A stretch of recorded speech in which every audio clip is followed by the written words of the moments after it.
G'day, Professor Joseph Drew, back again, this time to talk to you about what the recent rate cap announcement means for our SRV. And basically it means nothing, to tell you the truth.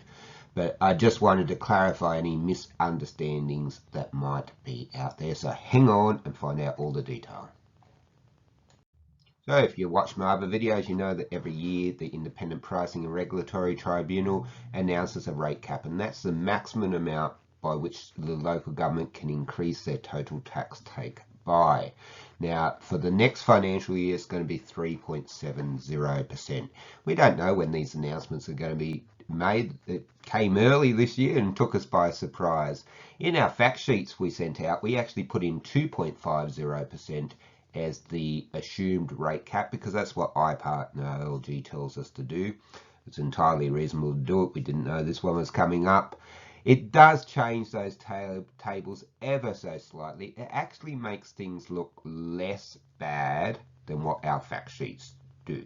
So our fact sheet's giving you a worse impression of the SRV than what is strictly necessary. In the next couple of slides, I'll give you the new tables. You'll see they changed very little. It's not going to make much difference to anyone. So you need to understand that whilst we're in the SRV phase, it doesn't matter what the rate cap is. So in year one, your rates will be going up 36.5%, whether the rate cap's 2.5 or 3.7. In year two, if we get the SRV approved in full, your rates will be going up to 8%. Even if the SRV was 7%, it wouldn't make any difference. It would still go up 8%. The only time it would change is if the SRV was lower than the rate cap. So in year three, for instance, if IPART announced a rate cap of 15% and our SRV was for 7%, we'd actually get the 15%.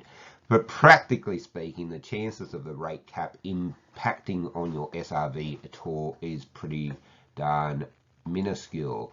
So you can see the difference if you look at your fact sheets that we posted out. This changed by about $6, I think. It didn't make much difference. $7. So this is a difference. This is the most important figure as far as I'm concerned, but read the whole table. This is a table the way the OLG and IPART ask us to set things out. This shows you the difference between what will happen if we get the SRV approved in full and what would have happened if there was no SRV. Year one, you'd be paying an extra $172.80. That figure's slightly smaller than the fact sheets we sent out because now we've got the annual rate peg at the recently announced mark, which was higher than what we were told to assume. So similarly for the farmland category, all these figures are slightly different. This 1358, the fact sheet we sent to you was 1408. We were telling you you'd have to pay 1408 more than what would have occurred if there was no SRV. Well, as it turns out, because the rate cap was higher than we were expecting, it's $1,358 higher in an SRV than if there was no SRV. It's still a horrible increase and we all feel very sorry about it, but it's slightly different. And similarly, you can compare it for business income. So I think in the fact sheets we sent you, that figure there was $299, now it's $288.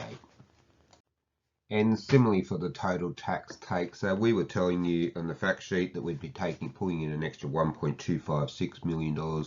Now, because the rate cap's moved up, the total amount that we'll be pulling in extra is a little bit less. Does it affect our long-term financial plan? No, it doesn't. Those adjusted long-term financial plans were using these percentages.